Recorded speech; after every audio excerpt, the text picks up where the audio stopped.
And now it's time for sports with College Week sports reporter Brett Geese.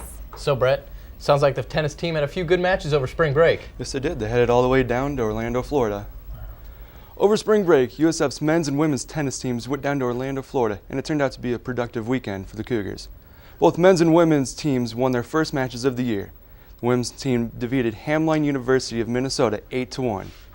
In that match, USF won all 3 doubles matches and lost only 1 singles match. Hamline got the best of the men's teams though, winning the match 5-4. The tandem of Michel Marcoux and Juan Carlos Mata won the #1 doubles match in the team's overall losing effort. The men's team did earn their first W earlier in the week though, defeating St. Mary's University 5-4.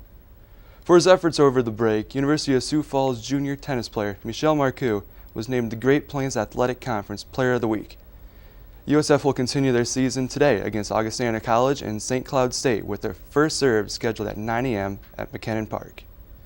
In other sports news, a rivalry continues tonight as the Sioux Falls Storm travel down I-29 to take on the Sioux City Bandits. Storm was riding a 4-game win streak to open the season before losing last week to the Wichita Wild 26-44. The Bandits, on the other hand, are coming off a bye week, but in their previous game beat the Colorado Ice 55-28. The Storm have won the previous 14 games against the bitter rival. This impressive streak started in 2005's United Indoor Football Championship, where they won 40-38. The game is tonight in Sioux City at the Tyson Event Center. Game time is scheduled for 7:05. And that wraps up sports. Thanks, Brett. You're welcome. Buried in the midst of USF's rich past is an unsolved mystery. College Week's Brett Geese investigates. It's been over 2 decades since the Cougar statue was donated by the Cougar Lightning class of '88, but it easily could have been a statue of a Brave. The last year that we were the Braves was the 1977-78 year. In the fall of '78, we became the Cougars for our athletic teams and our mascot. To that point, we had been the Braves since the dawn of the 20th century. Not all students know the history and why it was changed.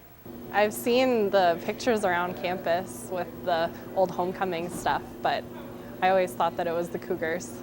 This is my second year at USF and I didn't know that the mascot was the Braves, I guess. I wonder why it would have changed. Well, I like to say that we were sensitive to ethnic issues before that became front page news, but it truly was. We had some